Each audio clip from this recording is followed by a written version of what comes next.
Bonjour, je suis ravie de vous accueillir ici dans le cadre du Salon du CITEM pour parler des expositions de groupes dédiés aux artistes femmes.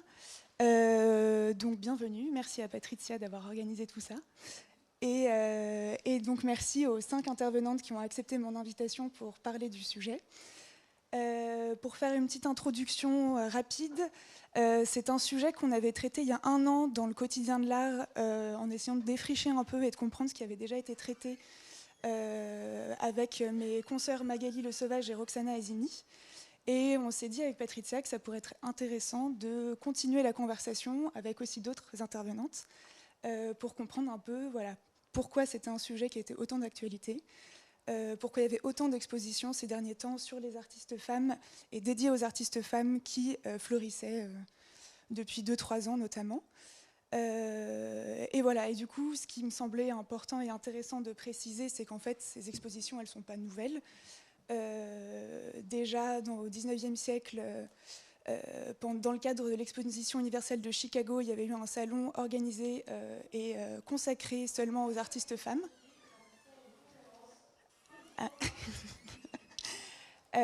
Ensuite, pareil, dans les années 60-70 aux États-Unis, il y a eu plusieurs organisations d'expositions non mixtes. Et ensuite, un peu plus tard, début des années 80, mais là je pense que Julie, tu repréciseras, il y a eu l'inauguration à Chicago du National Museum of Women in the Arts. Donc voilà, c'est pas un sujet neuf. Et puis après, évidemment, en 2009, il y a eu au Centre Pompidou cette présentation qui a duré 2 ans, elle, à Centre Pompidou. Voilà. Mais pourtant, depuis 2 ans, à peu près, il y a de plus en plus d'expositions sur le sujet qui posent et qui soulèvent beaucoup de questions. Pourquoi consacrer des expositions de groupe à des artistes femmes? Pourquoi préciser que c'est des artistes femmes? Parce qu'on précise peu, voire pas du tout, quand il s'agit d'artistes hommes. Voilà, comment les équipes des musées pensent ces expositions et comment la recherche en histoire de l'art travaille sur ce sujet depuis déjà de longues années. Donc, voilà, je vais présenter les intervenantes qui ont accepté gentiment de partager leurs réflexions à ce sujet. Donc, Nathalie Arnoux, vous êtes pardon, je vais ressortir mes notes parce que là, vous êtes attachée de conservation au Centre Pompidou depuis 2008. Et vous avez contribué notamment à la préparation de Elle à Centre Pompidou avec Camille Morino. Vous êtes aussi dans le comité éditorial de l'association Aware. Et vous travaillez actuellement sur une rétrospective sur la sculptrice Germaine Richier. Voilà. Vous, Linda Einers, vous êtes conservatrice au Musée national de Stockholm et spécialiste de la sculpture. Et vous avez réalisé le commissariat de l'exposition « Quel bonheur d'être sculpteur, les artistes femmes suédoises entre 1880 et 1920 », qui est toujours visible actuellement, et qui a été réalisé dans le cadre d'un projet plus large sur la sculpture, les sculptrices suédoises. Eva Belgarbi, vous êtes doctorante en histoire de l'art à l'Université de Poitiers et à l'École du Louvre, et vous travaillez sur l'enseignement de la sculpture aux femmes en France et au Royaume-Uni à la fin du XIXe siècle. Vous tenez également un carnet de recherche hypothèse qui est riche de réflexions sur le sujet, et vous êtes membre de 2 collectifs, Les Jaseuses et l'ARC, collectif Art et Représentation Queer. Raphaël, vous êtes conservatrice du patrimoine et responsable des collections Beaux-Arts et Art Déco au musée Sainte-Croix de Poitiers. Et vous avez réalisé là-bas le commissariat de plusieurs expositions, notamment Romaine Brooks, Cambrioleuse d'âme en 2015, ou encore Belle de jour, Femme artiste, femme modèle en 2016. Et on vous doit aussi la co-organisation avec Aware d'un colloque, et l'Université de Poitiers, d'un colloque intitulé Parentèle, compagne de, sœur de, fille de, les femmes artistes au risque de la parentèle. Et enfin, Julie Bott, vous êtes docteur en muséologie et vous avez soutenu une thèse en 2021 qui s'intitulait « Les musées de femmes entre patrimonialisation et engagement social, émanciper les femmes grâce aux musées ». Voilà, donc je propose qu'on commence directement à entrer dans le vif du sujet avec vous, Nathalie Arnoux, que vous nous parliez des différentes expos que vous avez organisées ces dernières années sur le sujet et quelles réflexions en ont découlé notamment. Merci beaucoup à vous tous tous d'être là. Alors, comme on l'a rappelé, les expositions collectives d'artistes femmes sont très anciennes. Hein.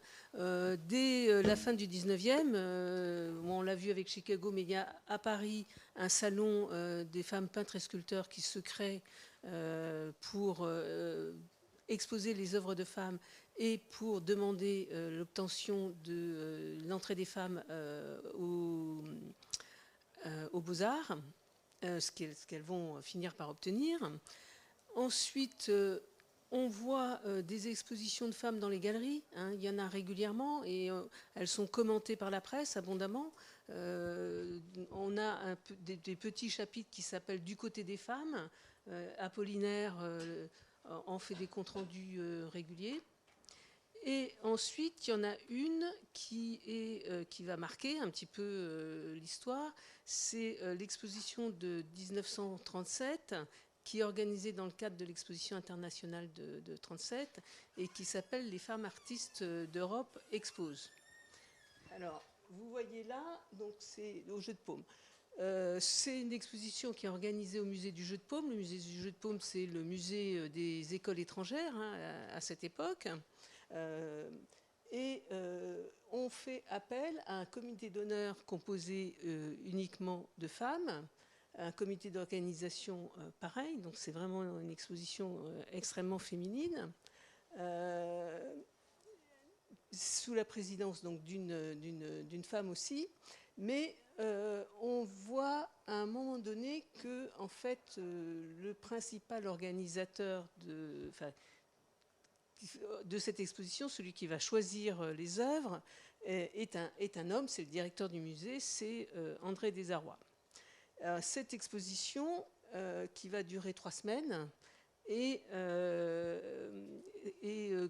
organisée par école étrangère, donc par pays. Hein, on va avoir les femmes, vous les voyez là, les pays qui sont représentés, tous les pays d'Europe, grosso modo, seront représentés.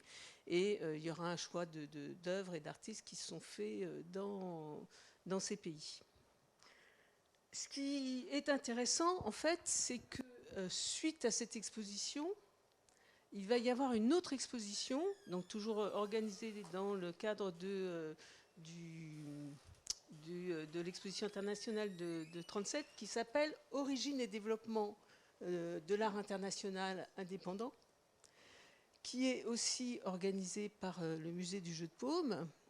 Et là, vous voyez un comité composé d'artistes, uniquement d'artistes hommes, et organisé de façon très très masculine. Et là, ce qui est très très intéressant, c'est que dans cette exposition-là, donc qui suit, hein, qui va durer 3 mois, il n'y a aucune artiste femme, aucune. Donc, ce qu'on peut quand même conclure de, alors, la diapo suivante. Ce qu'on peut, dans l'exposition concurrente de celle-là, qui est les Maîtres de l'art indépendante, qui est donc toujours aussi organisée dans le cadre de l'Expo de 37, on va retrouver 4 ou 5 femmes sur une 50aine d'artistes. Mais si on prend les 2 expositions, celle des femmes artistes d'Europe et Origine et développement, on s'aperçoit que la place des femmes, c'est dans leur pays, et elles ne sont pas du tout problématisées. Mais lorsqu'on part d'histoire de l'art, parce qu'Origine et développement, c'est une exposition qui a été très importante pour justement faire le point sur l'histoire de l'art, des mouvements, etc. Donc il y a vraiment tous les mouvements sont représentés, le cubisme, le surréalisme, etc. Et lorsqu'on est dans l'histoire de l'art, ben, les femmes disparaissent totalement. Là, il n'y a plus une seule femme dans ces expositions. Donc, c'est problématique, hein, ces expositions d'artistes femmes, et c'est un problème qu'on s'est posé, évidemment, lorsqu'on a fait Elle à Centre Pompidou. À l'origine, on devait Camille Morino avait proposé une exposition sur l'art féministe. il y avait eu auparavant WAC aux États-Unis, Global Feminism, etc. Et donc l'idée, c'était de reprendre, enfin de refaire une exposition en France, de façon un peu différente, mais sur l'art féministe. Et on était début des années 2000, quelque chose comme ça. Enfin, je pense qu'encore à l'époque, le terme de féministe a fait peur. Cette exposition a été refusée par le comité de programmation du Centre Pompidou. Et le directeur du musée donc, a proposé à Camille Morino de faire un accrochage des collections. Donc on a travaillé sur cet accrochage. On s'est dit, bah oui, finalement, c'est pas une si mauvaise idée, dans la mesure où c'est vrai qu'un accrochage, ça dure beaucoup plus longtemps, hein, ça dure entre 1 an ou 2 ans. Au Centre Pompidou, on change régulièrement les œuvres. Et que la collection du Centre Pompidou est quand même suffisamment vaste pour qu'on puisse retracer des thématiques. Alors, au départ, moi je travaillais pas du tout avec Camille Morino, et c'est parce que je lui ai dit mais Camille, c'est complètement, il faut pas faire ça, c'est complètement fou, on va nous dire qu'on ghettoise les femmes, etc. Et Camille m'a dit, mais écoute, si c'est bien fait, non, et si tu veux, ben, viens participer à l'exposition. Bon, j'ai pris le défi au vol, et je me suis dit, ben, allons voir. Et effectivement, lorsque on a travaillé sur cette exposition, d'une part, on a remarqué qu'au niveau théorique, mouvement de l'histoire de l'art, thématique, on avait une très très grande richesse, et que beaucoup d'œuvres n'avaient pas été vues parce qu'elles étaient restées dans les réserves, et que c'était l'occasion de les voir. Donc là, il y a toute une série de diapositives, si vous voulez les passer, qui présentent un peu l'expo. Il n'y a pas eu de... Justement, on est sorti des grands mouvements historiques tels qu'ils ont été définis dans l'histoire de l'art, et c'était justement on pouvait se poser la question de qu'est-ce que c'était que ces grands mouvements historiques, est-ce qu'on ne pouvait pas retravailler dessus, les remettre en cause et refaire une autre histoire de l'art. Et donc c'est ça qui a été tenté dans cette exposition, de réécrire une histoire de l'art qui ne soit pas celle d'Alfred Barr, enfin, des grands mouvements que l'on connaît. Et quand on a vu fait le résultat, eh ben, je pense que le pari a été gagné. Le pari a été gagné parce que c'était, de l'avis quand même de beaucoup de personnes, une très très belle exposition, et que lorsque on se promenait dans l'exposition, ben, on ne pensait pas qu'on avait affaire à des femmes artistes, hein, ou des artistes femmes. On était dans une exposition qui présentait des œuvres dans une thématique, et le fait que ce soit uniquement des artistes femmes, ben, on finissait par l'oublier. Alors, j'avais écrit à l'époque que ça m'avait paru extrêmement intéressant cette expérience, que justement, alors il y a eu des acquisitions, hein, donc ça c'est aussi important, parce que des acquisitions dans les musées, ben, ce sont des œuvres qui vont rester, qui sont des œuvres qui sont inaliénables. Ça a fait un petit peu bouger la conscience de nos conservateurs sur les artistes femmes, parce qu'ils ont fait des découvertes. Quand on ne veut pas regarder, on ne regarde pas. Mais là, ils étaient un petit peu obligés de regarder. Puis ils ont été un peu surpris par la qualité des œuvres. Et donc, ils ont été plus réceptifs soit aux acquisitions, soit aux expositions monographiques qui ont suivi. Il y a eu des expositions monographiques de femmes qui ont suivi. Voilà. C'est retombé un peu cette histoire. Donc au départ, après, dans les prochains accrochages, il y a eu un tout petit peu plus d'artistes femmes qui ont été présentés. Puis finalement, on est revenu à la bonne vieille tradition de n'exposer que 10 à 15% d'artistes femmes. Et je pense que c'est ça qui a bousculé le monde des musées, qui est donc l'affaire de MeToo, et donc la montée, la puissance des femmes dans les médias, un peu partout, la voix des femmes qui était enfin entendue et qui pouvait s'exprimer. Et du coup, on revient. Alors, donc ça, on l'a remarqué, tout le monde l'a remarqué, hein, le nombre d'expositions collectives de femmes. On revient aux artistes femmes et on dirait même que mes collègues me disent c'est à la mode. Alors effectivement, donc ce que je vous disais, c'est que moi à l'époque j'avais écrit que c'était très intéressant, qu'il fallait faire ça, montrer, parce que pour qu'on puisse connaître l'existence des artistes femmes, il faut qu'on les voit, mais qu'il ne fallait pas recommencer à tout bout de champ, parce que ça voulait dire qu'on n'avait pas réussi à montrer les femmes.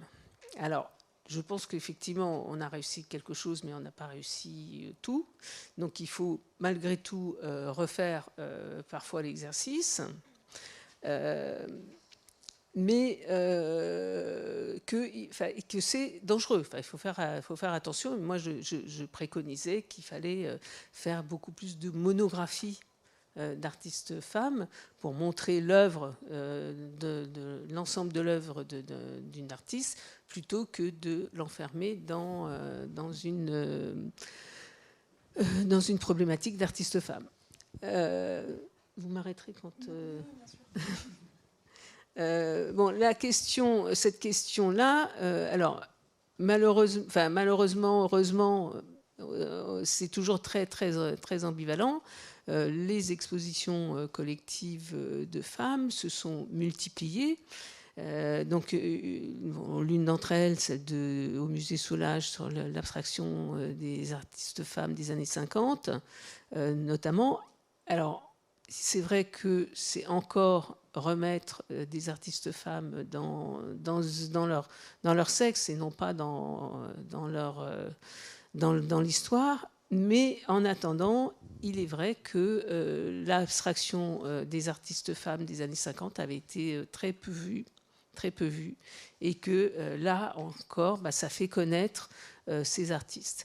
Donc à chaque fois, malgré tout, une exposition collective de femmes fait connaître des artistes, les fait acquérir par des musées. Et donc ces acquisitions, c'est important parce que pour le coup, elles vont rester dans les musées et puis elles seront montrées dans les collections permanentes, on espère. Et que je pense qu'on n'a pas totalement terminé juste avec le fait que toutes ces artistes femmes du 19e et du 20e, enfin de la première moitié du 20e, même jusqu'aux années 70, ont été très peu vues. Donc, on a encore besoin de les montrer. Alors, effectivement, on précise que ce sont des artistes femmes. C'est parce que ça fait venir le public. Aussi, je pense que elle, à Centre Pompidou, a montré que le public féminin était sensible à cette question d'artistes femmes et à la question des femmes, et venait beaucoup plus massivement que les artistes hommes. Et que la fréquentation, en fait, au moment de elle, la fréquentation des collections permanentes a fortement augmenté par rapport à un accrochage classique. Et les expositions d'artistes femmes, je pense, ont un public qui est captif, hein, qui vient voir les expositions. Et si on n'avait pas mis artistes femmes ou les femmes, le fait que ce soit des femmes, je pense que peut-être que le public serait moins venu voir les expositions. Voilà, mais l'idéal, évidemment, ça serait que ces artistes femmes soient beaucoup plus présentes dans les expositions collectives de groupes qui, là, je pense à la Nouvelle Objectivité, qui est une exposition sur l'Allemagne, et qu'on se pose la question maintenant, à chaque fois qu'on fait une exposition, d'une exposition collective, hein, une exposition trans qui ne soit pas monographique, de la présence des artistes femmes. Je pense que maintenant, il y a une sensibilisation. Je vois avec mes collègues d'Orsay, quand ils font aussi une exposition, ils regardent, ils n'en ont pas beaucoup dans leur collection, mais ils regardent les artistes femmes qu'ils ont. Je pense que c'est ça vraiment maintenant l'intérêt de ce mouvement, c'est de sensibiliser les musées, les conservateurs et surtout les enseignants, parce que c'est là où il y a eu énormément de retard. Et je voudrais rappeler que dans un grand manuel d'histoire de l'art de Gombrich, dans les années 50, il écrit une histoire de l'art et il n'y a pas une seule artiste femme dans ce manuel. Donc c'est quand même par là que ça démarre, c'est par l'enseignement. Et Eva peut-être en parlera, mais dans l'enseignement, il y avait strictement rien sur les artistes femmes, hein, ça n'existait pas, et même beaucoup de personnes m'ont dit que lorsqu'elles avaient proposé de faire une recherche sur une artiste femme, on leur avait dit non, ça c'est pas du tout intéressant. Je pense que ça change un peu, et que c'est ça qui va faire bouger les choses, hein. C'est l'enseignement aussi, le fait que maintenant les étudiants aient accès à un enseignement sur les artistes femmes. Est-ce que j'ai respecté l'horaire ? C'est parfait, oui. Merci beaucoup. Et du coup, je vais vous laisser la parole, Linda. Comme ça, oui, vous gérez le... Ça, c'est pour avancer, ça, c'est pour revenir en arrière. Okay, avancez là. Ouais. Voilà. Et donc, sur comment vous travaillez sur le sujet en Suède, et notamment au musée, vous êtes conservatrice, et que vous nous parliez aussi de l'exposition en cours au musée. Comment vous l'avez construite, pensée, et quelles problématiques vous avez rencontrées sur le sujet. Ok, merci beaucoup de m'avoir invitée. Je m'excuse pour mon français, je vais faire mon mieux. Donc je suis, comme vous avez dit, responsable des sculptures au musée Stockholm. On a en ce moment une exposition donc, qui traite les femmes sculpteurs au tournant du siècle dernier. Et l'exposition que vous voyez ici, donc c'est la première fois que ces femmes, ces 11-12 femmes sculpteurs sont montrées au public depuis leur époque, en fait. Elles sont plus ou moins oubliées, non seulement par un public général, mais aussi dans la profession. Et les voici. Elles sont donc 11 sculpteurs qu'on présente dans cette sculptrice. Hein, oui, à l'époque, on les appelait les sculptrices, mais c'est vrai que aussi, en tout cas en suédois, elles s'appellent aussi des sculpteurs. C'est pour ça que le titre, en fait, de l'exposition, What Joy to be a Sculptor, ou une sentence suédoise, c'est une citation d'une sculptrice, Ida Matton, et elle dit ça dans son journal en 1923. Elle dit c'est quand même fantastique d'être sculpteur et artiste. Hein. Et donc, c'est exprès que j'ai voulu mettre ce mot de sculpteur dans le titre de l'exposition, juste pour ne pas évoquer au premier sens qu'il parle des femmes uniquement.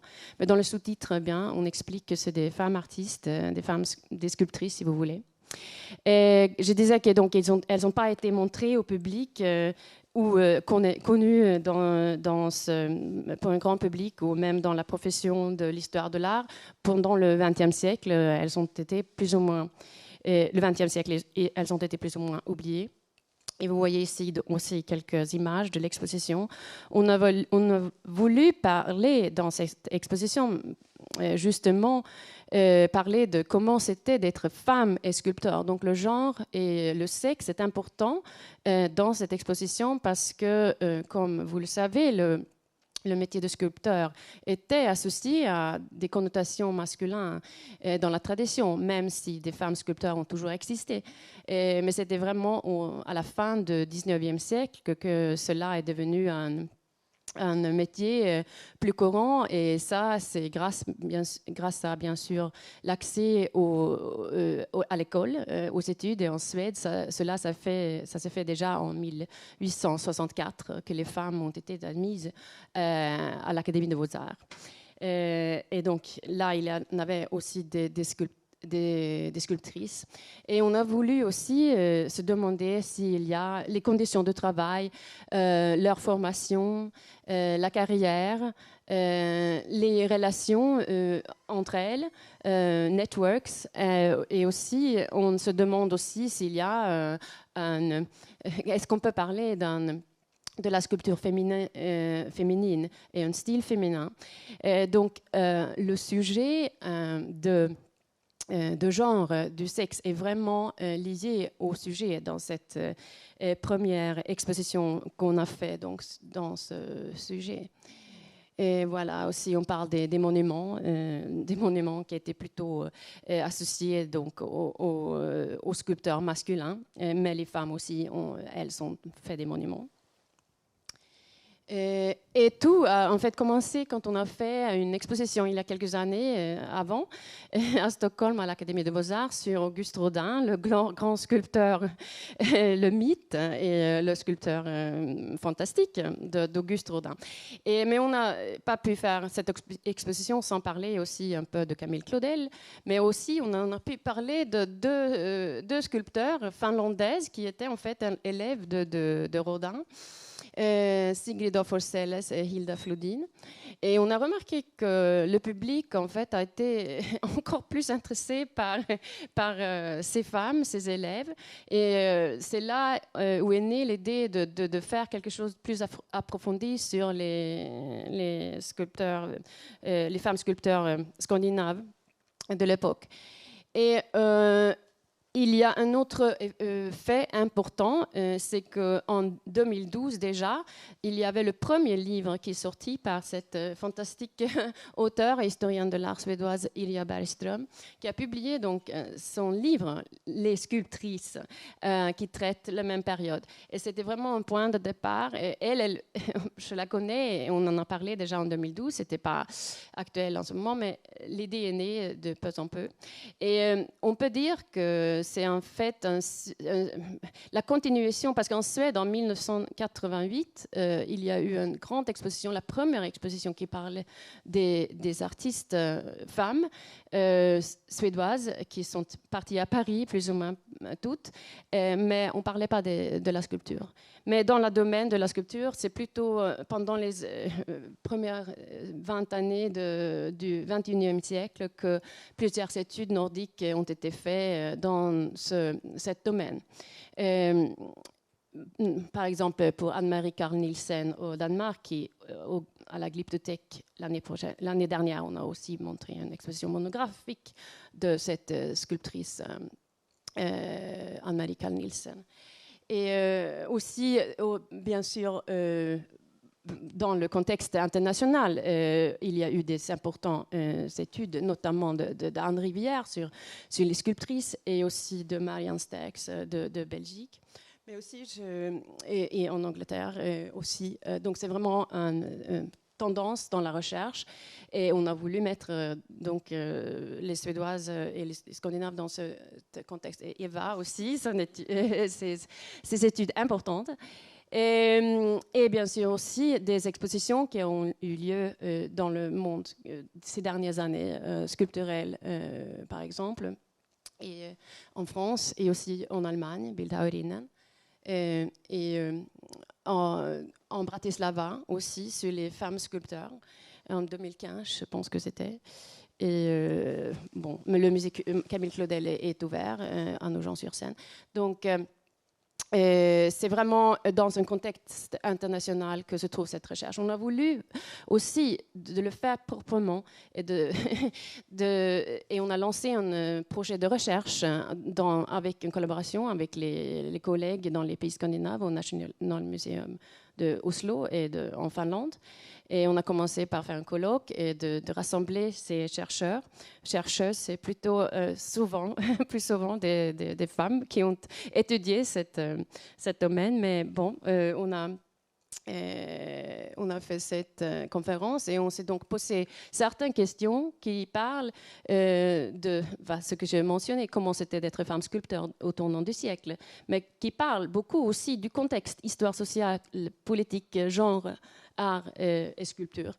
Et justement, parce qu'elles ne sont pas connues, c'est pas connu, l'époque n'est pas connue, leur art n'est pas connu, c'est important de les mettre dans leur contexte comme un premier pas et de ne pas trop romantiser,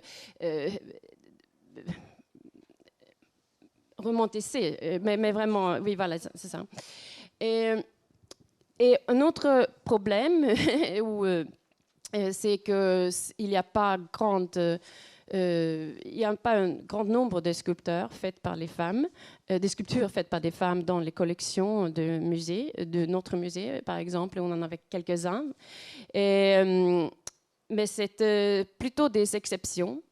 Dans les meilleurs cas, ces œuvres existent dans les musées régionaux où les femmes ont légué leur collection. Donc, on a dû faire des prêts importants pour pouvoir faire cette exposition.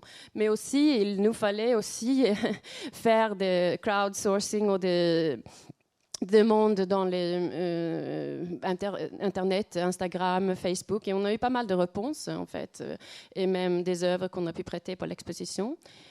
Parce que comme ces femmes étaient actives dans tous les genres, et ça c'est important à souligner, c'est quelque chose qu'on souligne aussi dans l'exposition, c'est vrai que leur spécialité était souvent envers les arts décoratifs, les statuettes, etc. Et ce ne sont pas des domaines privilégiés au XXe siècle pour les collections.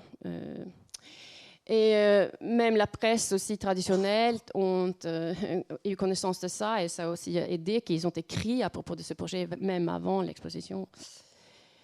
Et aussi, vous parlez de l'enseignement, nous aussi, on a pendant ce projet collaboré avec les universités, on a même demandé, proposé des sujets de maîtrise ou de thèse, des lacunes qu'il y avait. Et on a eu aussi beaucoup d'aide de ça et des résultats qui sont même inclus dans l'exposition parce que c'était possible puisque le projet a duré pendant 3-4 ans. Avec la pandémie aussi, on a été un peu retardé, ce qui n'a pas été mauvais pour le projet. Et on a fait aussi des acquisitions vraiment visées sur des femmes sculpteurs, des œuvres des femmes sculpteurs. Et on a doublé la quantité des œuvres. Maintenant, il y a une trentaine au lieu de 15 qu'avant, mais c'est quand même, il faut le dire, que ce sont sur une collection qui a à peu près 2500 sculptures. Mais qui pas de période médiévale, il faut dire, jusqu'au fin 19e siècle. Donc. Et aussi, oui, on peut dire que pour le Musée national de Stockholm, on a aussi fait une rénovation en 2018. On est ouvert au public et on a là, c'était on a intégré aussi les femmes artistes dans les collections permanentes et à peu près 15% pas parce qu'elles sont femmes, mais parce que les œuvres sont dans l'histoire de l'art et pour raconter l'histoire de l'art dans toute son largeur. Et voilà, le résultat de l'exposition est aussi, c'est aussi un livre qui est sorti sur les femmes sculpteurs nordiques et l'exposition donc, qui est en ce moment. Mais je voudrais finir, je pense que j'ai le temps, juste une minute. Là, ouais, de parler de les premières critiques qu'on a eues de cette exposition parce que c'est assez intéressant. On a eu des critiques, mais la première, en fait, c'était dans un des plus grands journaux en Suède. Et c'est une femme critique qui est aussi sculpteur elle-même, donc c'était un peu étonnant, qu'elle a dit, elle n'a pas aimé du tout l'exposition. Et ça, c'est, bien sûr, on ne peut pas s'attendre à ça. Mais ce qui est intéressant, c'est qu'elle critique pas l'exposition, mais elle critique les sculptures. Elle dit que c'est kitsch et que c'est pas vraiment, c'est pas de bon art. Et on n'aurait pas dû montrer ça, mais on aurait dû vraiment chercher des bons artistes. Alors que nous, elle n'a pas vraiment, je pense, regardé l'exposition ou compris parce que c'était ça. À l'époque, c'était ça. Et ces sculpteurs, c'est elles qui ont existé. Elles étaient parfois critiquées parce qu'elles étaient femmes, mais aussi elles ont été beaucoup admirées et elles ont gagné des prix à l'époque. Et c'est vraiment le goût. Elles ont travaillé dans le goût de leur temps. Donc, on ne peut pas demander des choses qu'elles ne peuvent pas représenter. C'est très anachronique, en fait. Mais néanmoins, cet article a été très intéressant. On en a beaucoup discuté et j'en parle tout le temps parce que je trouve c'est intéressant que chaque fois qu'on montre des femmes, ou en tout cas de cette période-là, on entre dans la question de qualité. Et que c'est assez intéressant, je trouve que. Et on a montré tant d'expositions 100% hommes où cette question de qualité n'a pas été n'a pas été posée. Voilà. Mais parce que probablement qu'on part du principe que ce sont des chefs-d'œuvre liés à un certain statut d'un artiste qui a été construit aussi au fur et à mesure de l'histoire de l'art et qu'effectivement, comme ces figures sont pratiquement inconnues, on n'a pas du tout cet imaginaire autour de ces figures-là, j'imagine. Mais je ne sais pas si vous vouliez ajouter encore quelque chose. Là, c'est bon, merci. Merci beaucoup. Et c'était d'ailleurs très intéressant de voir comment le musée a travaillé avec les jeunes chercheurs pour faire justement une transition avec les travaux d'Eva, qui reste sur la sculpture aussi, puisque c'est le sujet de sa thèse. Et qui a publié il y a un an, un peu plus peut-être, un billet très intéressant sur justement ces expositions de groupes dédiés aux artistes femmes. Je me souviens que le titre c'était Stop ou encore.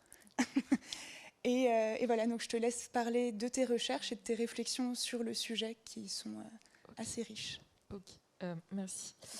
Déjà, merci pour l'invitation parce que je pense que c'est très intéressant d'avoir nos points de vue situés en fait dans nos activités professionnelles et ça permet vraiment de diversifier. Du coup, j'ai pris aussi des notes au fil de l'eau et je pense qu'on pourra aussi rebondir les unes sur les autres.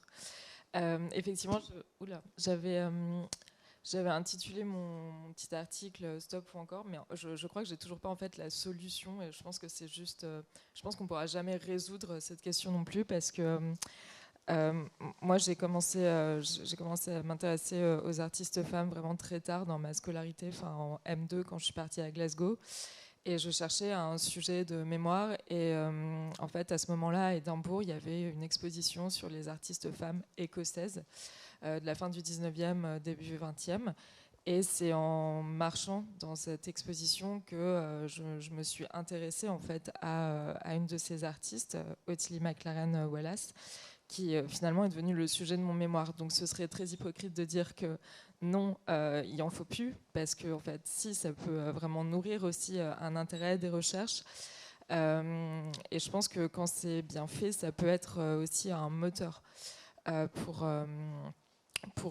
beaucoup de jeunes chercheurs ou chercheuses. Donc pour moi, il y a cette nécessité. En même temps, il y a une ambivalence dans le sens où ce qui est intéressant aussi de regarder, c'est un peu qui l'a faite, dans quel but et ce qu'il va en rester en fait. Moi j'ai vu l'exposition de Linda à Stockholm et donc d'ailleurs ma critique sera très très bonne parce que en fait donc ça pourra compenser mais parce que en réalité c'est un projet qui s'inscrit vraiment sur le long terme et ça se voit en fait dans l'exposition, ça se sent.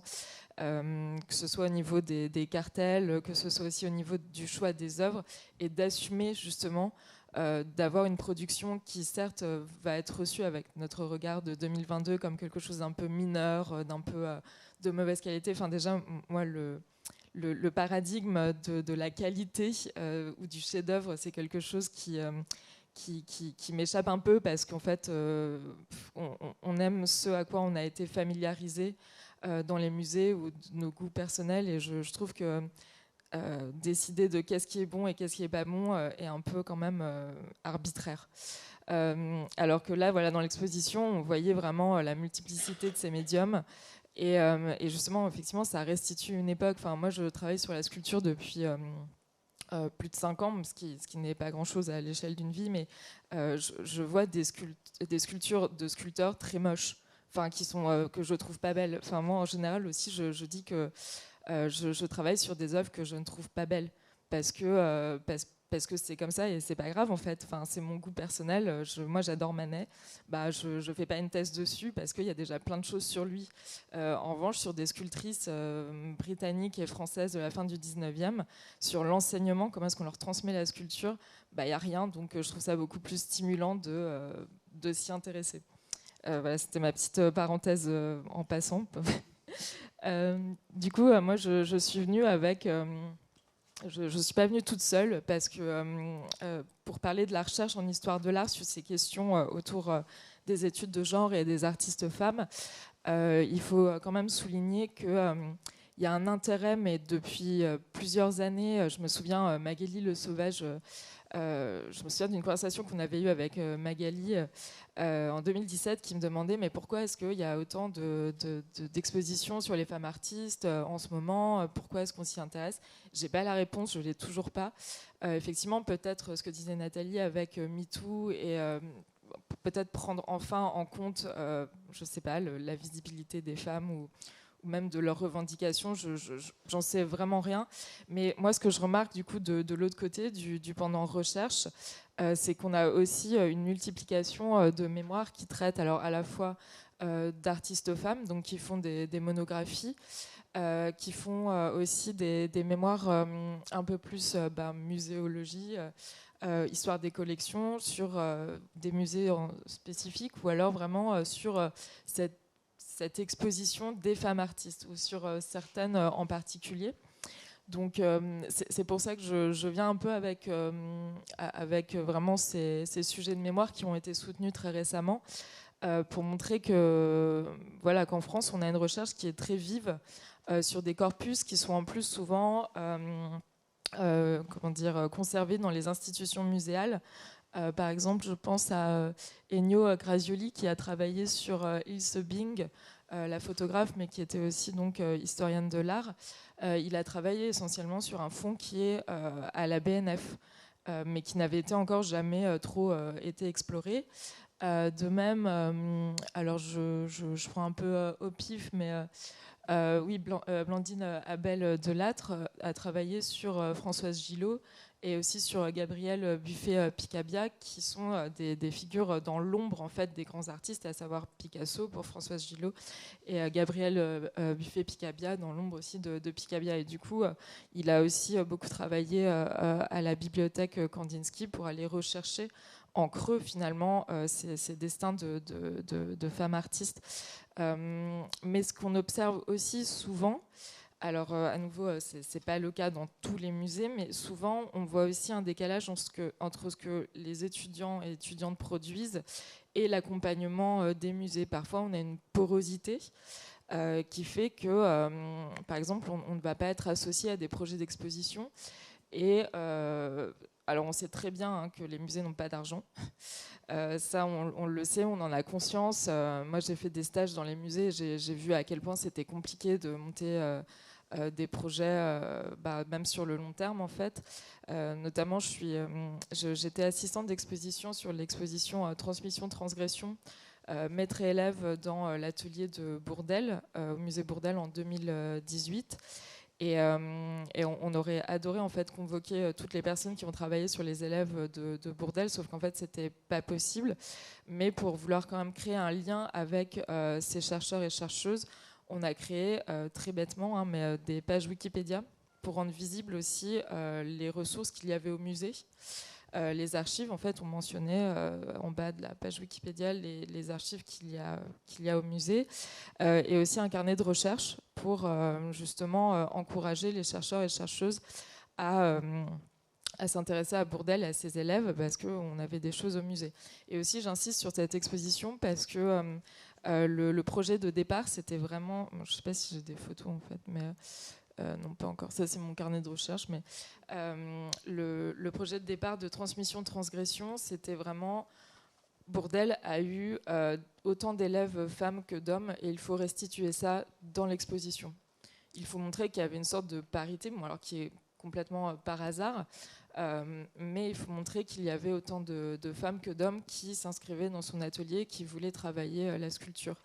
Ça a été très compliqué de retrouver des œuvres de ces sculptrices. On a dû contacter des descendants, on a dû aussi un peu pister dans d'autres musées s'il y avait des œuvres de ces femmes artistes. Mais c'était beaucoup plus compliqué que pour les hommes, parce que les hommes ont plus été conservés par les musées, en fait.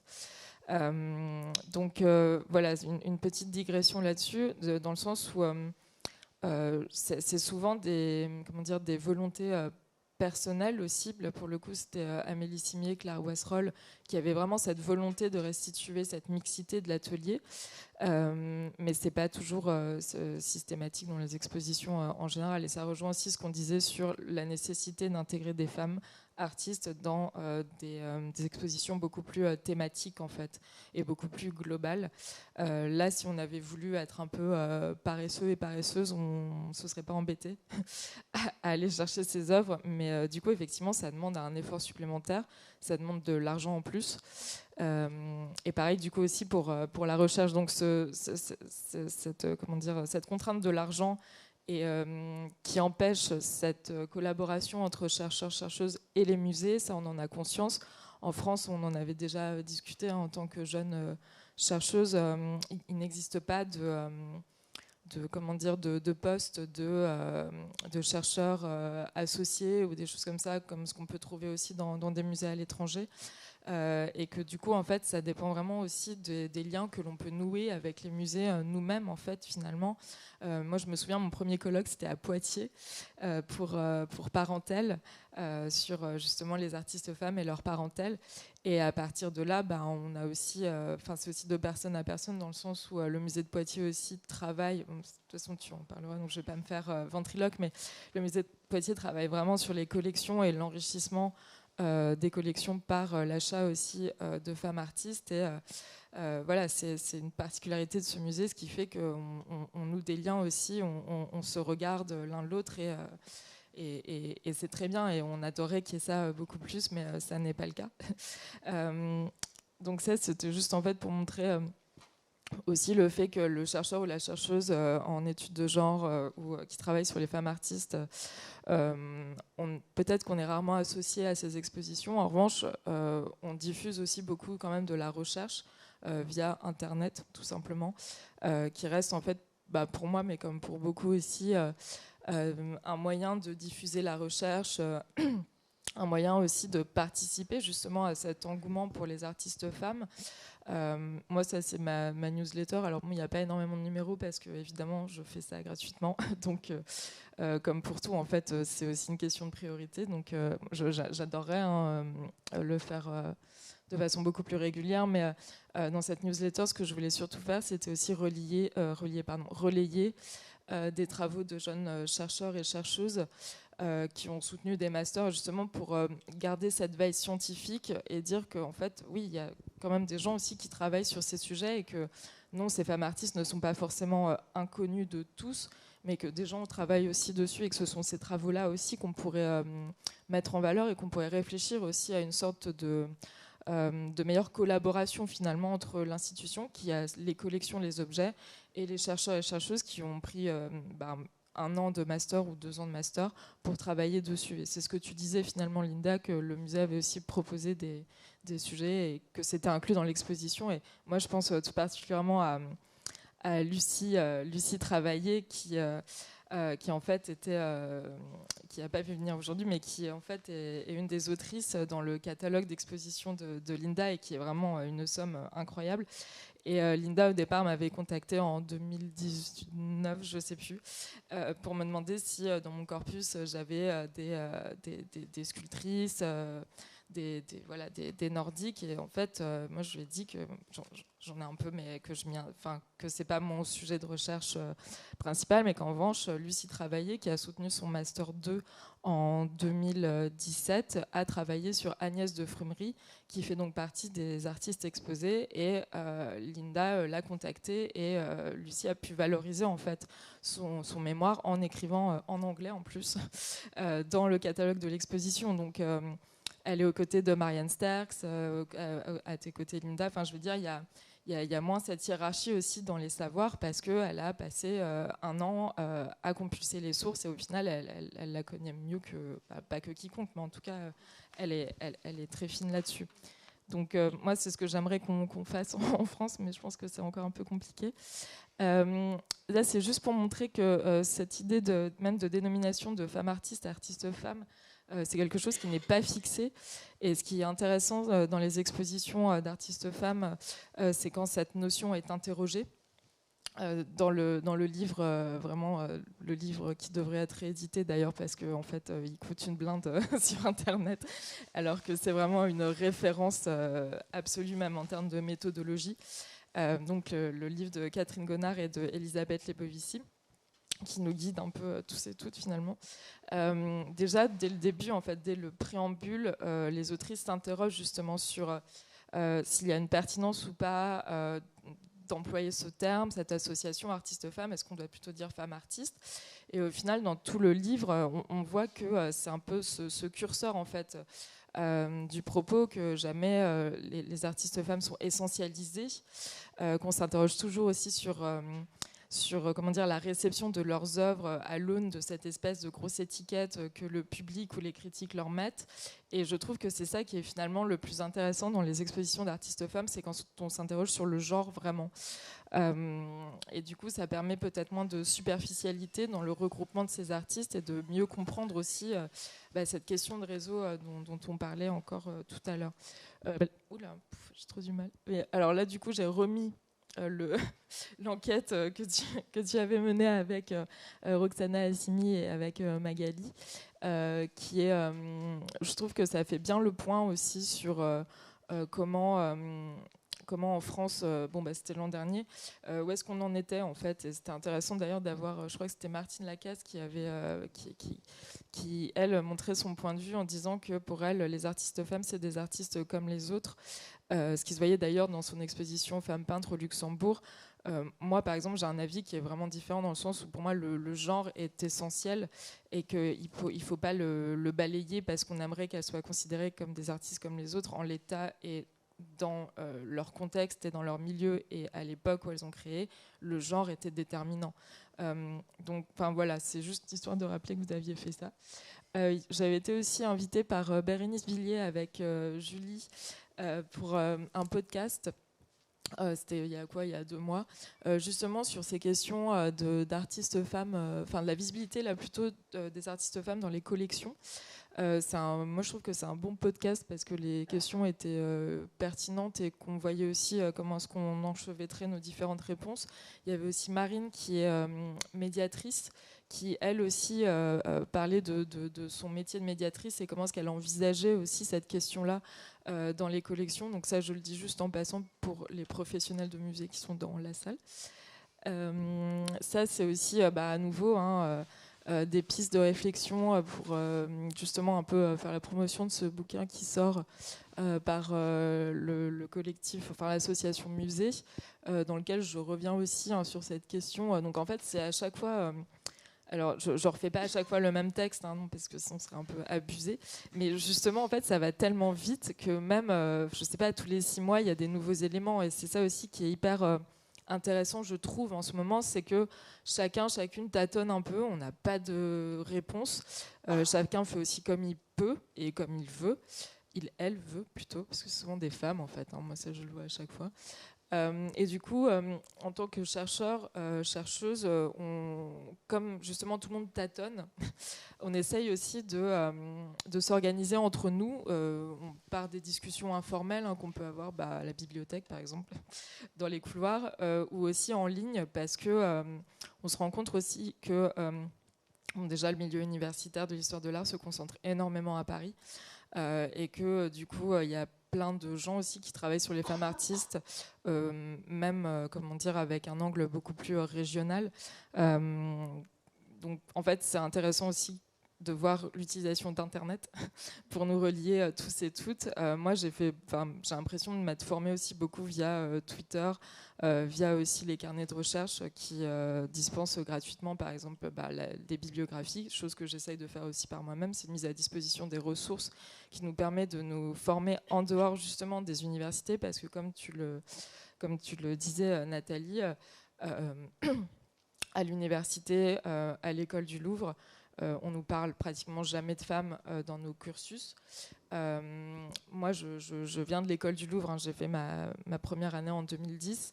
Et effectivement, on m'a jamais parlé de femmes tout au long de mon cursus, surtout qu'en fait, à l'école du Louvre, on a cette spécificité d'avoir que des conservateurs ou des conservatrices qui nous font cours.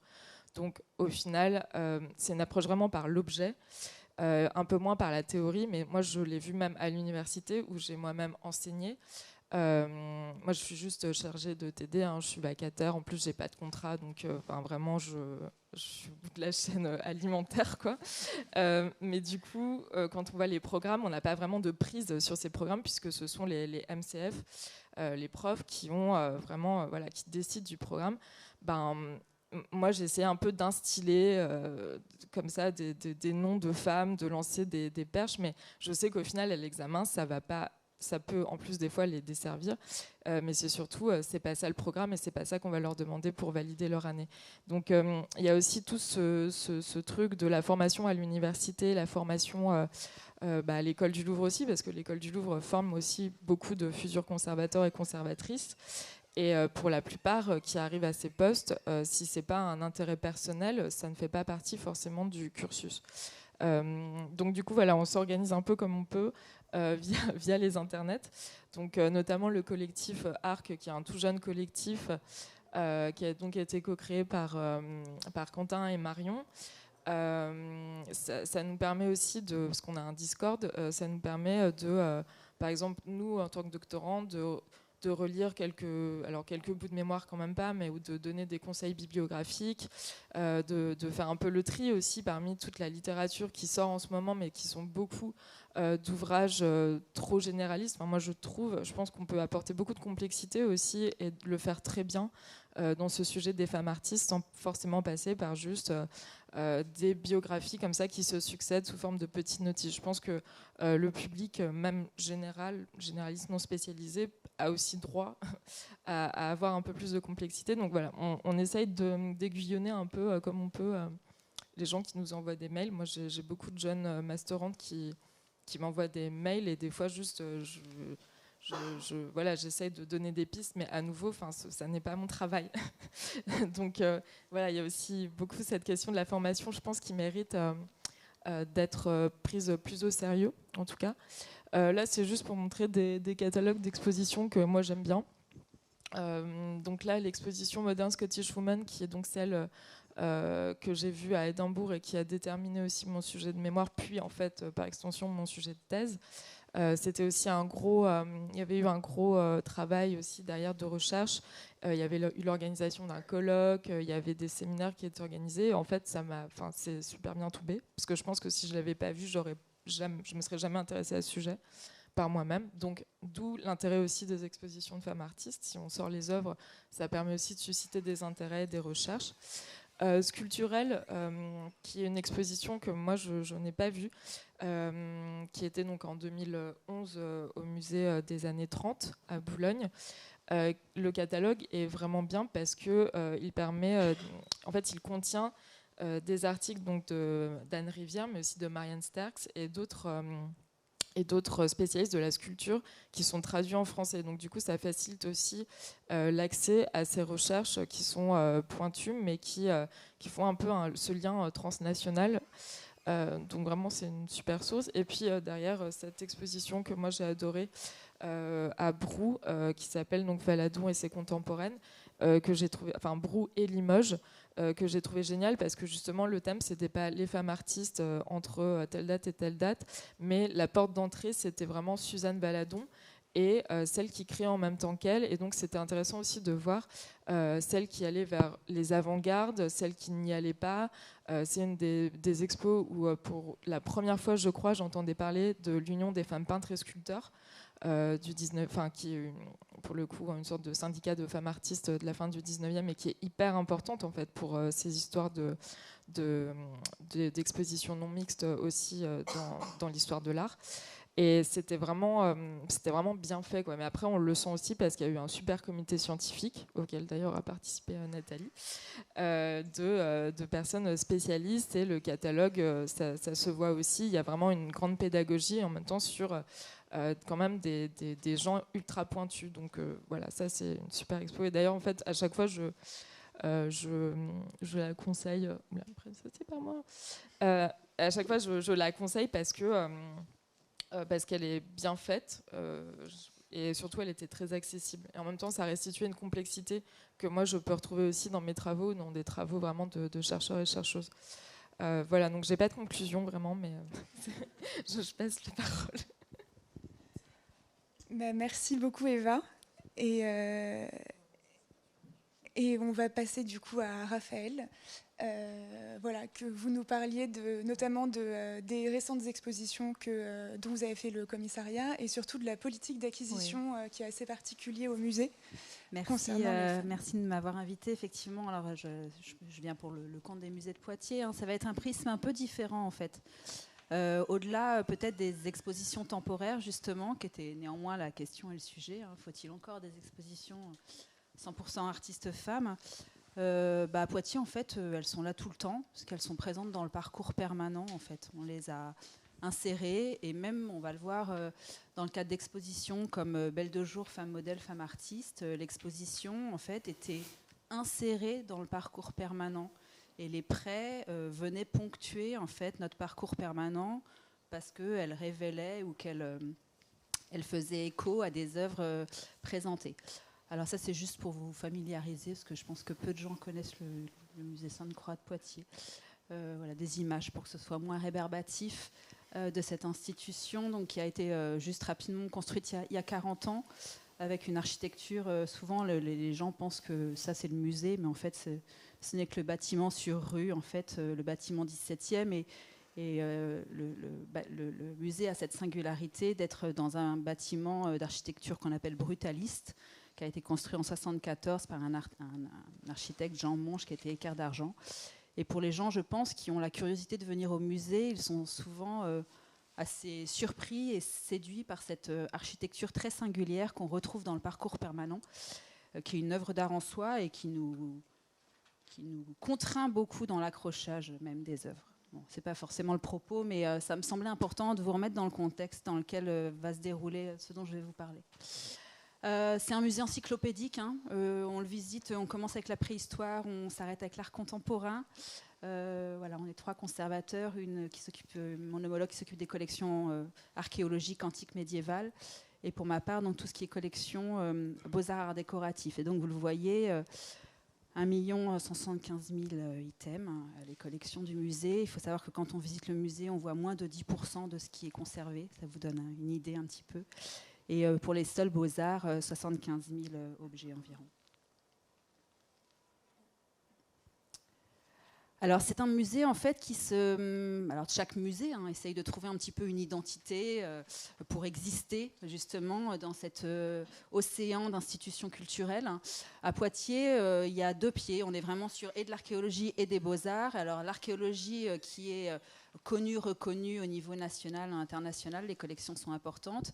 Et puis 2 prismes qui vont nous intéresser là, une présence féminine très importante et qui est vraiment le fil rouge de toutes nos collections, depuis les collections archéologiques avec les premières plaquettes gravées des grottes de la Marge qui représentent des vulves féminines. Et c'est vraiment un fil rouge comme ça, qui ne se matérialise pas parce qu'en fait, effectivement, on parle de la question de la ghettoisation. Est-ce que justement, on n'en fait pas trop? Et donc, moi, je suis quelque part venue chercher des réponses aussi, notamment, j'espère, après, avec les questions-réponses, de savoir ce qu'il convient de faire ou pas, parce que on s'est interrogé de savoir si nos cartels, on les singularisait dans le parcours pour matérialiser le fait que là, c'était une artiste femme. Alors, est-ce qu'on les fait roses?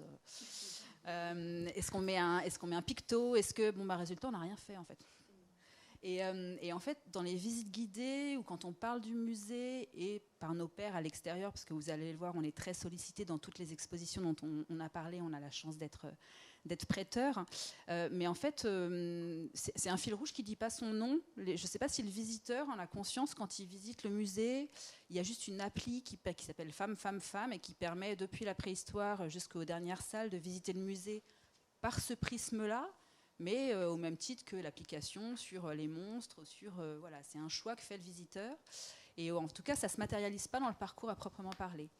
Donc la présence féminine, un axe fort du musée, et effectivement, qu'on creuse nous aussi, toujours dans cette perspective de trouver un peu aussi sa singularité et son identité. Et puis, on le sait moins, mais le musée de Poitiers conserve la 3e collection d'œuvres de collection publique, d'œuvres de Camille Claudel, après le musée Rodin, et on s'est fait détrôner par le musée Camille Claudel, qui donc a ouvert il y a 3 ans, reléguant Poitiers à la 3e place, mais on sait peu que Poitiers donc conserve la 3e collection publique d'œuvres de Claudel, ce qui forcément renforce d'autant plus le prisme précédent. Alors voilà, une de nos femmes, l'Athéna en fait, et là vous voyez les salles archéologiques, les salles d'art ancien, une de nos Jocondes, qui voyage beaucoup, la mort d'Hyacinthe de Jean Broc.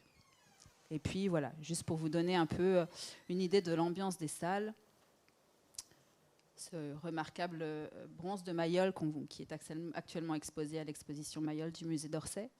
Et vous devinez derrière Psyché s'éveillant à la montagne d'Odette Pauvert. Alors Odette Pauvert, pas forcément connue du grand public, si ce n'est que c'est la première femme peintre en fait, à avoir remporté le prix de Rome de peinture en 1925, donc quand même pour une institution créée sous l'Ancien Régime. 1925, il faut attendre déjà pour qu'elles aient le droit de concourir, donc 97, l'ouverture des cours à l'école des Beaux-Arts, et 1903, les femmes ont enfin le droit de concourir, et donc Odette Pauvert n'est pas la première femme, mais la première femme peintre à obtenir le prix de Rome de peinture en 25. Et donc, comme vous le voyez, elle est en fait dans le parcours permanent, là, sur le plateau 20e. Elle regarde les nymphes de Mayol et surtout, elle regarde Ducos de la Haye, qui est un artiste monumental, décoratif, et elle s'inscrit en fait dans cette mouvance-là de peinture décorative, et notamment, elle lui succède aussi à la Villa Médicis à Rome. Donc on a ce mélange et cette interaction en fait de ces artistes femmes qui prennent leur place dans le parcours permanent du musée, avec une place vraiment forte, on va le voir, mais au même titre, alors je ne sais pas si c'est une bonne chose, la table ronde aussi aujourd'hui est là justement pour en discuter, au même titre que les autres artistes, et on voit Albert Marquet dans le fond. Avec Auguste Rodin, Mayol, et puis Camille Claudel, plus en retrait. Voilà, une partie du fond Camille Claudel, en fait.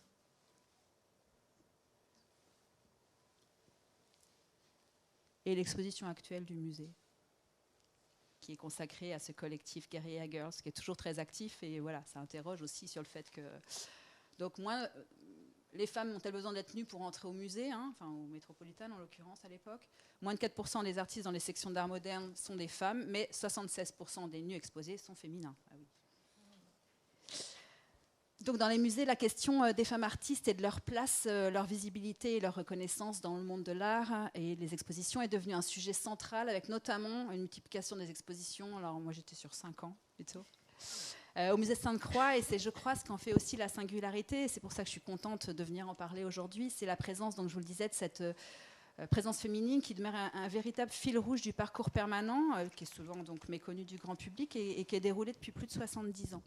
Alors ça s'explique parce qu'en fait, en 1953, le musée a bénéficié d'un fonds, d'une donation importante du legs André Brisson, qui en fait, pour les collections Beaux-Arts, a été très fondateur, puisque dans ce legs, il y avait notamment les 3 premières œuvres de Camille Claudel. Et c'est vrai que ça a été constitutif un peu ça a assis ce fonds qui ensuite n'a cessé de s'enrichir.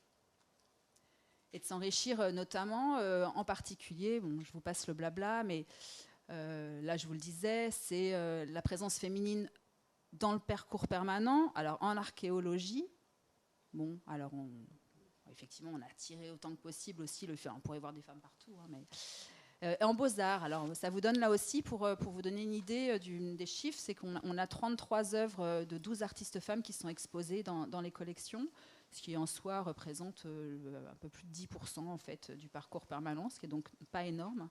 Mais dans les fonds du musée, on a plus d'une trentaine d'artistes femmes qui représentent un corpus d'environ 300 œuvres. Et présente aussi des artistes, des muses, des mécènes. Donc il y a les artistes femmes d'une part, mais quand je parle de la présence féminine, c'est en fait aussi le modèle représenté, puisqu'on a des femmes d'influence comme Colette, comme Missia Certes, Missia Edwards en l'occurrence quand elle est peinte dans cette œuvre de Bonnard, et des artistes importants qui sont représentés par leur père. Et dans les collections, plus d'une dizaine d'autres qui sont dans les réserves et qu'on essaye autant que possible de faire tourner, mais pas parce qu'elles sont femmes et que du coup on les insère, parce qu'en fait souvent elles font écho ou à une actualité ou à un parti pris de présentation. Là rapidement, c'est donc une exposition monographique consacrée à Romaine Brooks, et vous devinez la Vénus triste, qui est une autre de nos Jocondes du parcours permanent que nous avons la chance de conserver à Poitiers. 18 expositions du musée, depuis son ouverture en 1974, ont mis en avant des artistes femmes de façon pionnière et souvent des références. Et en fait, ça s'explique aussi, et là c'est un clin d'œil vraiment, parce que ça fait ce sur quoi on travaille aujourd'hui depuis les années 80. Et depuis les années 80, et en fait, une des premières grandes expositions monographiques de Camille Claudel, à l'époque, elle était totalement méconnue du grand public. 84, une des premières expositions monographiques organisées à Poitiers, notamment par Anne Rivière toujours, et surtout par Blandine Chavannes et Bruno Godichon, qui étaient à l'époque conservateurs à Poitiers, et qui sont restés dans les années 80 une dizaine d'années, et qui ont énormément fait, alors pour les femmes artistes, mais je crois... inconsciemment en fait, on va en parler. Mais vous voyez, et donc vous allez le voir dans les diapos suivantes, en 84, Camille Claudel, donc c'est concomitant à la sortie du film avec Adjani notamment, et on redécouvre en fait totalement à l'époque cet artiste qui était délaissé et méconnu.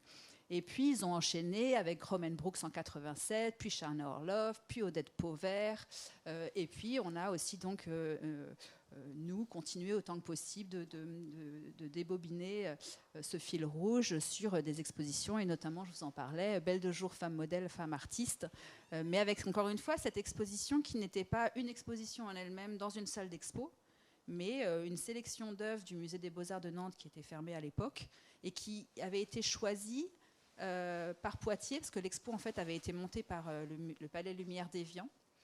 Et nous, en fait, plutôt que de reprendre l'exposition, on avait sélectionné dans cette exposition une vingtaine d'œuvres. Et on les avait sélectionnées parce qu'elles venaient résonner avec telle ou telle œuvre du parcours permanent. On trouvait que l'approche était plus singulière et puis correspondait mieux à ce que nous, on avait envie de montrer. Alors voilà, je vous disais, dans les années 80, Camille Claudel, Alice Springs, Odette Pauvert, d'autres expositions monographiques, Romaine Brooks, Lou Albert Lazare, Laure Albin Guillot. Et en fait, ces expositions, donc, qu'on doit notamment à Bruno Godichon et Blandine Chavannes, je crois, avaient été initiées à l'occasion d'entrer dans les collections permanentes de fonds importants.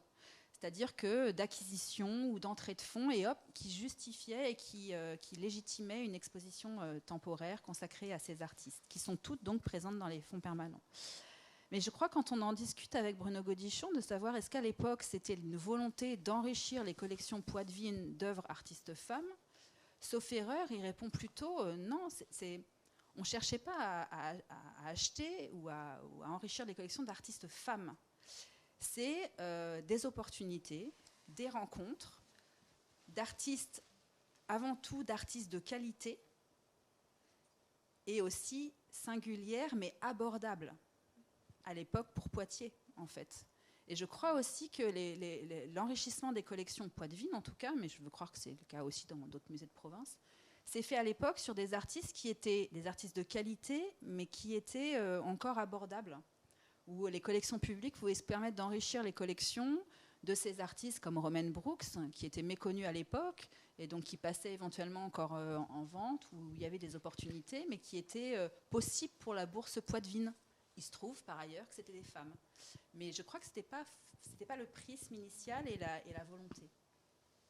Alors je me suis amusée pour aujourd'hui à regarder un petit peu depuis 85 Alice Preen, et voilà. Mais finalement, on parlait du fait que voilà, d'expositions monographiques plutôt que d'expositions collectives.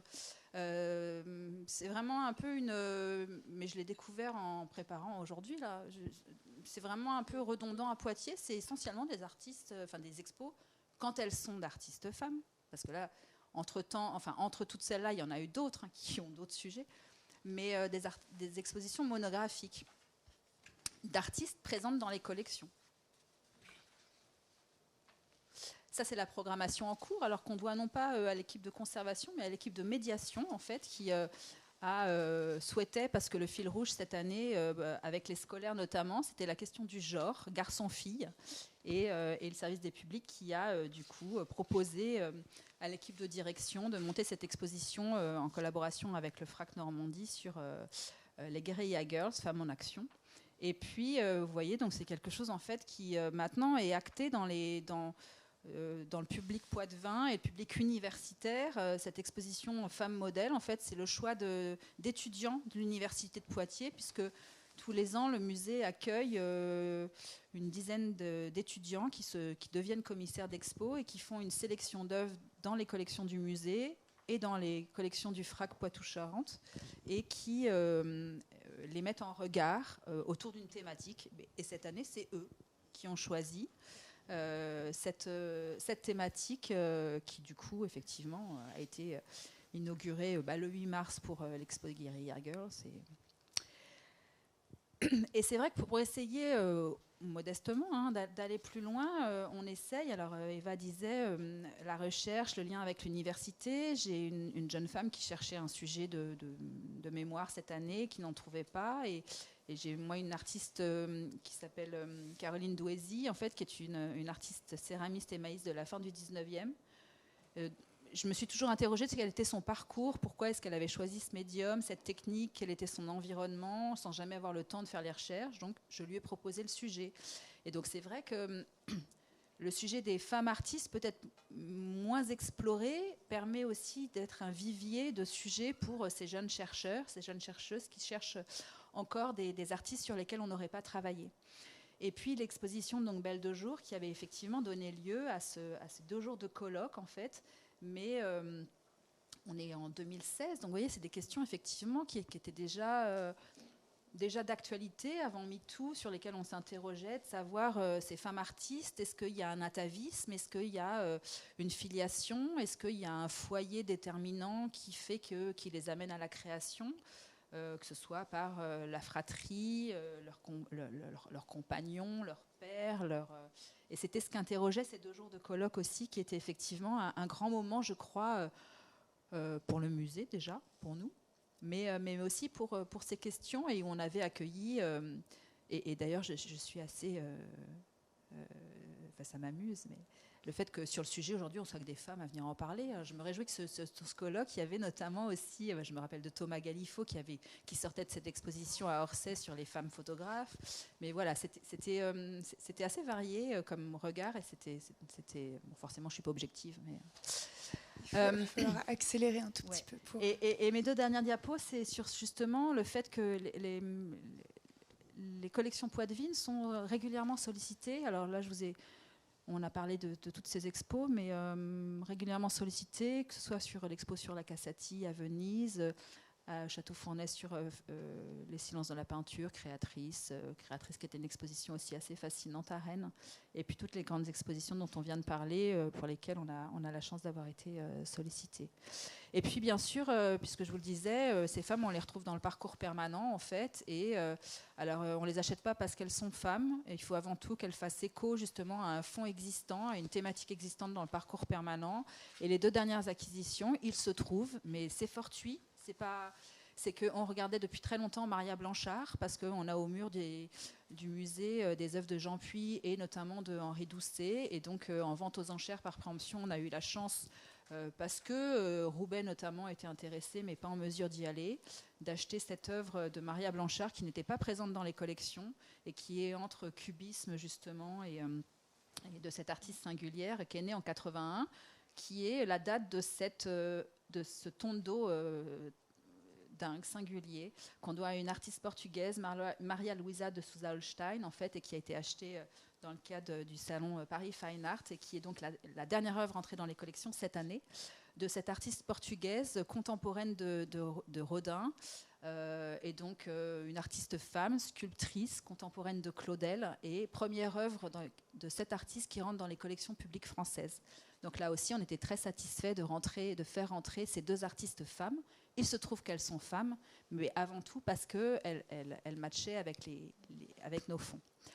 Et puis je voulais finir sur la prochaine exposition du musée, qui est une exposition consacrée à Louis Gauffier, qui est actuellement présentée au musée Fabre de Montpellier et qui arrivera à Poitiers à l'automne pour montrer que on ne fait pas que de la femme artiste à Poitiers, et on s'intéresse aussi plus largement, notamment aux artistes hommes, et voilà, la peinture ancienne, en l'occurrence de cet artiste néoclassique de la fin du 19e.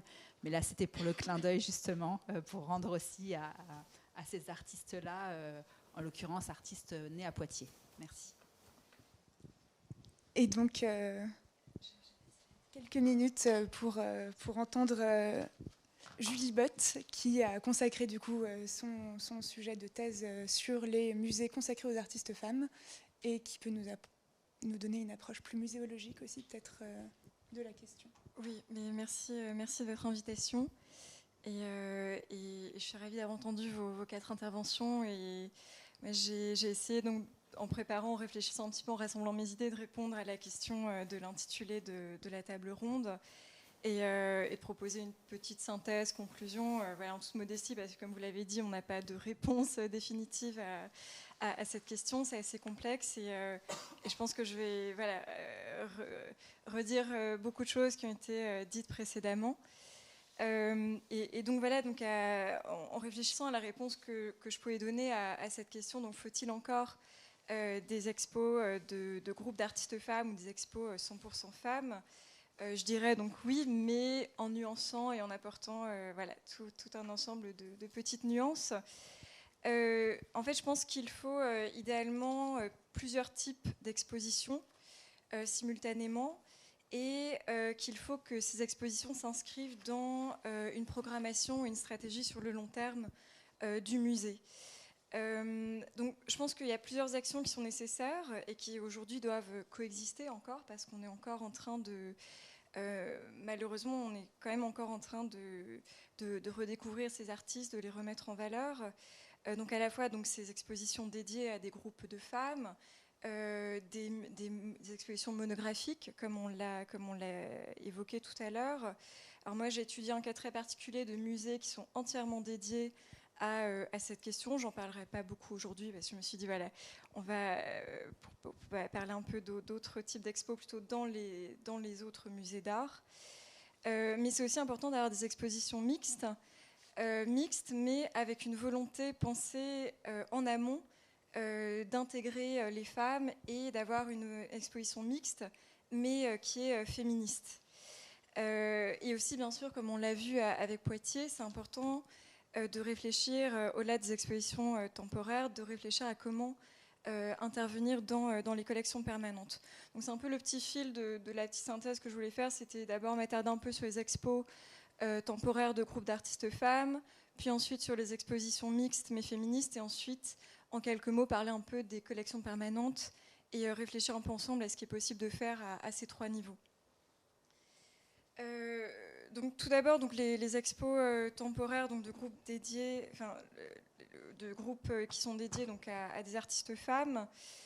Donc les avantages de ces expos, on en a déjà parlé, hein, mais c'est donc avant tout quand même de leur donner une visibilité dans l'espace muséal. Et le musée, donc c'est une institution qui joue un rôle fondamental dans leur reconnaissance et dans leur légitimation. Donc c'est important, je pense, qu'elle soit visible dans ces lieux, parce que comme vous le disiez, il y a eu des expositions d'artistes femmes depuis le 19e siècle, mais elles n'avaient pas forcément lieu dans les musées. Donc c'est pas pareil d'avoir une expo organisée par un collectif d'artistes et une expo organisée par l'institution, même si évidemment les deux sont importants, etc. Mais c'est pas exactement le même contexte.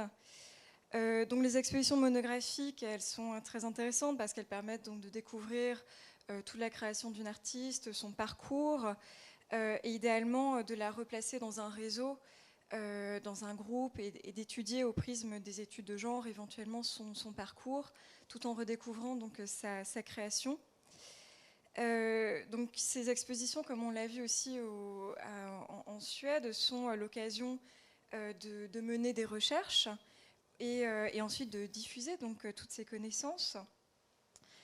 On l'a vu, voilà, en Suède, c'était vraiment le bon exemple avec un comité scientifique qui a été créé, de faire appel à différentes personnes spécialistes du sujet, de collaborer avec d'autres musées, etc. Donc de créer autant que possible ces groupes de réflexion et de faire collectivement ce travail. Alors dans la petite introduction que tu nous avais envoyée, tu parlais donc des risques, bien sûr, les risques qui sont le plus souvent évoqués, c'est le risque de ghettoisation ou d'essentialisation des femmes. Alors ces deux risques-là sont bien réels, hein, évidemment, il faut les prendre au sérieux. Et c'est important de réfléchir à la notion socioculturelle de femme ou du féminin et d'essayer de la déconstruire, de la recontextualiser, à la fois d'un point de vue social et historique, et de parler aussi donc du masculin et plus largement du genre. Donc éventuellement de remettre ces femmes artistes en perspective avec les artistes hommes et voir un peu quelles sont les différences entre ces deux groupes et pourquoi est-ce qu'on parle de ces artistes femmes.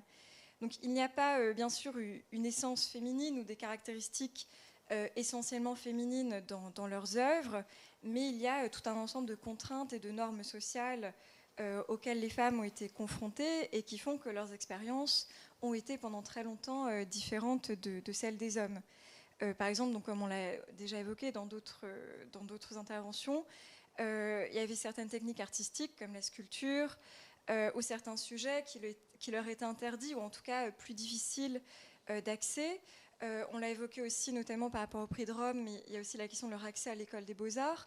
Donc certes, ce n'est pas agréable de parler de cette catégorie artiste-femme, mais force est de constater que d'un point de vue historique, les femmes n'ont pendant très longtemps pas eu le même parcours que les hommes, avec tout un tas de normes et d'interdits auxquels elles étaient confrontées. Donc sans essentialiser les hommes et les femmes, il y a un contexte social, culturel et historique de création et de réception de leurs œuvres qui fait que les artistes femmes n'ont pas eu les mêmes trajectoires que celles des artistes hommes.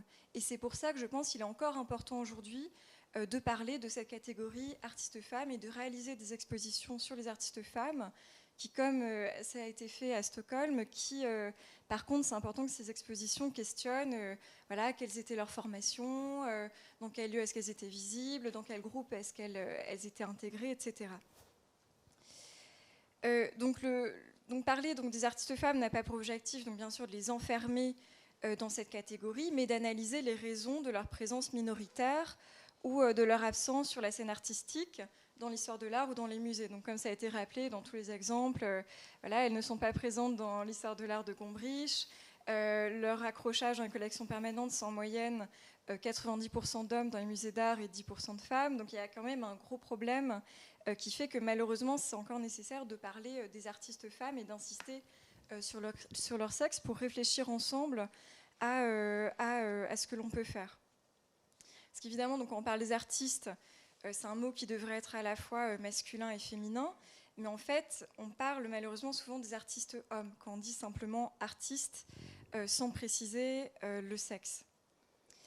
Et ce qui est important de rappeler, alors c'est pas toujours facile de le faire, mais ça me semble être un fil conducteur important pour ces expositions sur les artistes femmes, c'est que quand on parle d'artistes femmes ou même du matrimoine, en fait, ça ne doit pas être une catégorie figée qui se construit en parallèle des autres artistes ou du patrimoine en général, mais ça doit être un outil critique. En fait, ça doit être un terme qui vient interpeller et poser des questions et se dire, oui, où sont les femmes, pourquoi est-ce qu'elles ne sont pas là, qu'est-ce qu'elles ont produit, etc.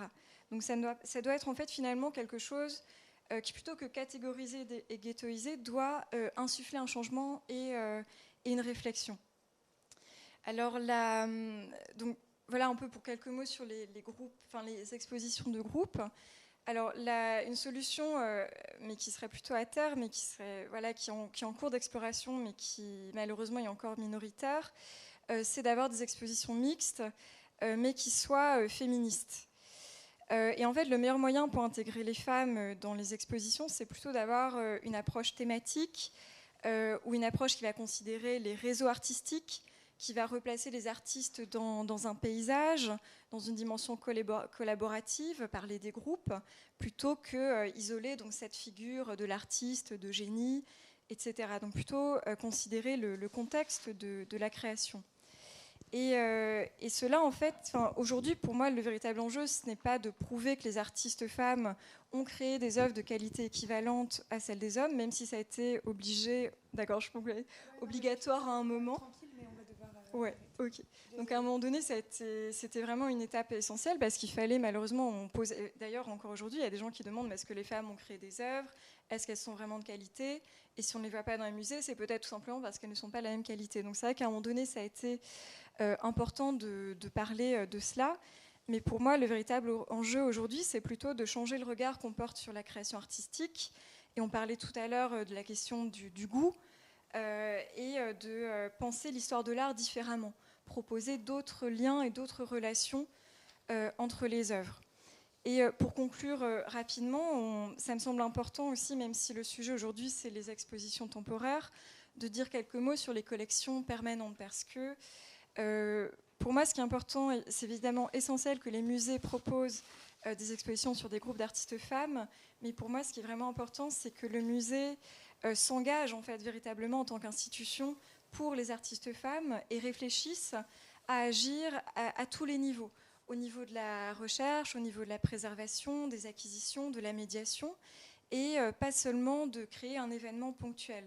Même si les expositions monographiques et collectives sont essentielles, il faut essayer, comme je pense par exemple à Rouen, les musées de la métropole de Rouen ont conçu une charte, et l'objectif de cette charte, c'est à chaque mission, à chaque activité du musée, se poser la question des femmes et que ce soit systématisé. Parce qu'on voyait par exemple à Poitiers, apparemment cette question est là en trame de fond et comme tu le disais, elle se pose à plein d'endroits.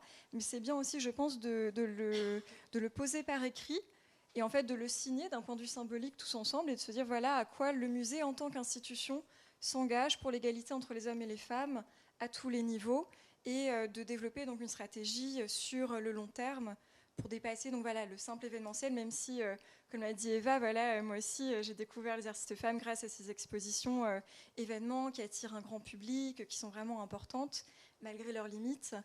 Et voilà, donc pour conclure, et qu'on a un petit temps de discussion. Merci beaucoup Julie, et désolée d'avoir dû couper ton intervention.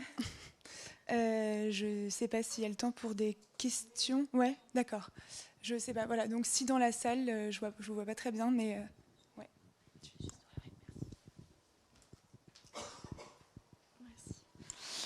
Bonjour, merci beaucoup à toutes pour vos interventions. Moi, j'avais juste une question par rapport Enfin, c'est pas une question, c'est une remarque par rapport à votre question sur les cartels. En fait, est-ce qu'il faut les genrer ou pas ? Et moi, j'avais une remarque par rapport à Orsay, parce qu'en réalité, il y avait un parcours femme artiste, collectionneuse et mécène qui a été progressivement enlevé, alors qu'il y avait aussi toute une partie sur la formation des femmes qui était hyper intéressante, et je n'ai jamais compris pourquoi ils l'avaient enlevé. Ok. Et alors, j'adore le musée d'Orsay et j'adore leurs œuvres, mais c'est vrai que moi, je trouvais ça assez intéressant parce qu'au final, même si on venait pas pour ça, le fait de voir des cartels qui sont différents, mais en même temps pas trop, et mais qui ont une esthétique commune, ça interpelle en fait, tout simplement. Et donc, sans pour autant dire ah ben c'est forcément des femmes, il faut absolument que vous le suiviez et tout. Mais mine de rien, ça faisait juste, enfin voilà, les gens étaient interpellés, ils se disaient ah mais en fait c'est sur les femmes, voilà, le dire à un moment. Et je sais pas, moi je trouvais ça intéressant et je sais pas si à Poitiers ça sera en réflexion ou pas, mais... Je laisse la collègue d'Orsay déjà répondre. Alors, bonjour, je suis guide conférencière et j'interviens notamment assez souvent à Orsay. Et en fait, ce que vous parlez, c'était un parcours temporaire dans les collections permanentes qui n'a pas rencontré son public. Je viens de le comprendre encore une fois, enfin, c'est à chaque fois. C'était un parcours qui avait été fait par une ancienne conservatrice j'ai oublié le nom, qui est directrice du musée à Bayonne, je crois, ouais, voilà. Passionnante, et qui avait donc conçu ce parcours dans les collections permanentes, qui a eu d'ailleurs beaucoup de mal à le préparer en interne. C'est de notoriété publique, elle l'a dit en conférence, voilà, avec du public, dont je répète, et elle avait dit qu'on pouvait le répéter. Et donc, ce parcours avait été fait, on avait sorti, donc moi j'avais vu les œuvres sortir des réserves, et il y avait ces cartels qui avaient été faits avec une petite ligne particulière où il y avait notamment des textes de critiques, des critiques femmes, qui avaient parfois des noms masculins d'ailleurs, et donc c'était temporaire.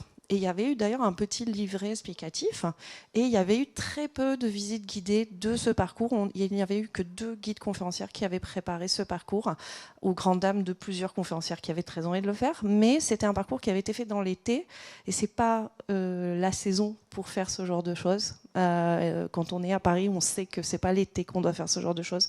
Et voilà, donc vous n'avez pas eu toute l'explication. Donc ça prouve bien que la médiation autour de le travail d'information autour de ce programme, ce projet n'a pas fonctionné. Enfin, n'a pas été assez visible et assez clair pour les gens. Voilà. Est-ce qu'il y a d'autres questions ou interventions ? Non, moi, je voudrais juste compléter pour le coup parce que si ça vous intéresse, j'ai écrit du coup un texte dessus sur mon carnet. Et parce qu'en plus, moi je suis 19e, donc évidemment le musée d'Orsay, c'est là où j'ai beaucoup de documentation. Moi je pense qu'il y a aussi, au-delà de c'est l'été, je pense que c'est surtout, il n'y avait juste aucune volonté en interne. Sabine Cazenave a fait circuler aussi cette info du fait qu'elle était seule là-dessus. Et c'est surtout que... ça a été fait en même temps que l'exposition Berthe Morisot. Il se trouve qu'en fait, l'exposition Berthe Morisot, c'est un des plus gros succès du musée d'Orsay en termes de fréquentation. Donc moi, je pense que en fait, s'il y avait une meilleure coordination et surtout une volonté, tout simplement, de mettre en valeur ce parcours, il y aurait pu avoir de très belles choses. Moi, je me souviens très bien y être allée en me disant super, je vais voir les œuvres qui ont été sorties. Bon, alors, il n'y a pas eu un renouvellement incroyable de l'accrochage déjà, et surtout quand vous demandiez même aux gardiens, eux-mêmes en fait ne savaient pas où étaient les œuvres, ni même s'il y avait justement cette manifestation-là à l'intérieur du musée. Donc à nouveau, je pense que se pose la question de la volonté en interne et d'explorer aussi ces réserves, de mettre de l'argent pour faire restaurer des œuvres, de aussi surtout, je pense, faire le lien avec des chercheurs qui travaillent dessus. Enfin, y a quand même beaucoup de gens, de jeunes chercheuses ou de jeunes chercheurs qui travaillent sur des œuvres d'Orsay. On n'a jamais été contacté en quoi que ce soit. Donc il y a aussi cette question de faire aboutir des choses qui pourraient être bien, mais qui au final rencontrent. Je pense moi que c'est pas que ça n'a pas rencontré son public. Moi je pense que ça n'a pas rencontré sa volonté. Non, mais je suis complètement d'accord avec vous en plus. Enfin, c'est ça qui est dramatique. C'est. Pour rappel, je crois qu'il n'y a eu que 4 visites guidées. Ouais, et à chaque fois, en fait, je crois qu'elles étaient pleines. Et Berthe Morisot a rencontré son public. Toutes les visites guidées de Berthe Morisot en individuel étaient complètes. Ouais. Donc il y a une volonté du public d'y aller, mais c'est la volonté du musée qui bloque et qui empêche justement un accès à cette information et à cette visibilité de ces artistes. Oui, voilà. C'est ça. Et puis même le fait de ne pas le pérenniser, concrètement, moi je vois pas ce qui a empêché de ne pas pérenniser cet accrochage, en fait. Et il y avait littéralement un intérêt. Et comme vous le dites, même de la part des médiatrices et des médiateurs, on sait qu'elles et eux sont aussi souvent en demande d'accrochage beaucoup plus mixte pour nourrir justement des visites basées sur le genre. Donc, moi, je pense que ça vient vraiment du... Enfin, c'est pas je pense, je sais que ça vient vraiment de la conservation, là, pour le coup. Une dernière question ? Et pour répondre à madame, on va persévérer. Donc, ils ne seront peut-être pas roses, mais... Bon, écoutez, je pense qu'on va s'arrêter là. Je vous remercie à tous et toutes, surtout, d'être venus nombreuses. Et surtout, merci à vous 5 d'être venus pour nous parler à la fois de vos points de vue, de vos métiers, des problématiques que vous rencontrez. Et c'était important, justement, d'avoir à la fois le point de vue musée, le point de vue recherche, pour aussi essayer d'englober un peu cette question-là et commencer à tirer des fils de réflexion qui ne va faire que grandir, je pense, autour de ce sujet. Voilà, merci beaucoup.